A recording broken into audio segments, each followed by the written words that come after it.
في عز أزمته الشيف براك طلع في فيديو بيقول لا تحزن إن الله معنا. هو في عز الأزمة وفي وسط المصيبة وهو بيقول الكلام العظيم ده الذي يدل على إنه عنده تمام اليقين بالله، ودي رسالة لينا كلنا. وطالما فتحت الفيديو ده خد رسالتك من ربنا. بسم الله الرحمن الرحيم. ولنبلونكم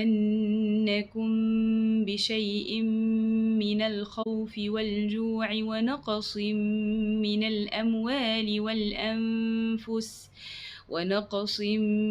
الأموال والأنفس والثمرات، وبشر الصابرين الذين إذا أصابتهم مصيبة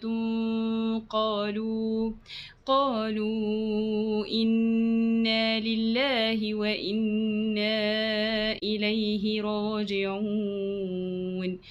أولئك عليهم صلوات من ربهم ورحمة وأولئك هم المهتدون.